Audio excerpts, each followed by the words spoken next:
Hello everyone.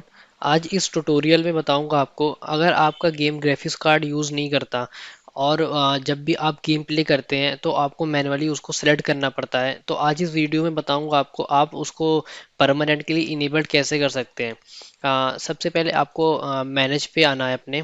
यहाँ से show मोर option करेंगे आप तो यहाँ पे मैनेज का आएगा।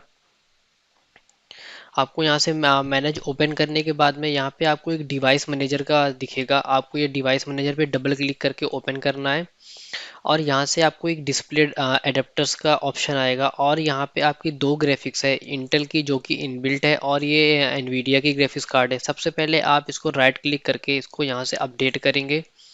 सर्च ऑटोमेटिकली फॉर ड्राइवर्स पे करना है। अगर ऑलरेडी इंस्टॉल दिखाता है तो आपको क्लोज करना है। आपको एनवीडिया के जी फोर एक्सपीरियंस पे आ जाना है। यहाँ से पहले आपको एनवीडिया जी फोर एक्सपीरियंस को इंस्टॉल करना है और यहाँ से आपको ड्राइवर्स पे आना है। उसके बाद में यहाँ से आप चेक फॉर अपडेट्स करेंगे। अगर आपका कोई भी अपडेट्स आता है तो आपको उसको डाउनलोड करके इंस्टॉल कर लेना है। उसके बाद में फिर आपको आ जाना है सेटिंग्स में।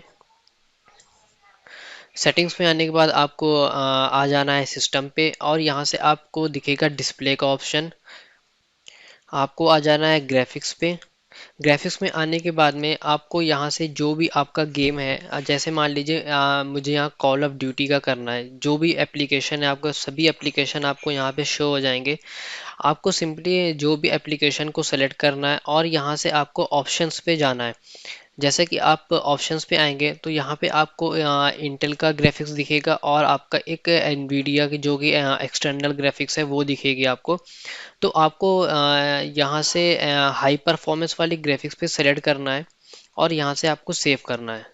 और ये सेटिंग करने के बाद में आपका डेफिनेटली परफॉर्मेंस इंक्रीज होगा। अगर आपको कोई भी इशू आ रहा है तो आप प्लीज़ कमेंट करके बताइए आप में वर्किंग हो रहा है या नहीं हो रहा है, परफॉर्मेंस इंक्रीज हुआ या फिर कोई एफपीएस में इम्प्रूवमेंट आया तो प्लीज़ कमेंट करके बताइए। Okay, thank you. Please subscribe my channel.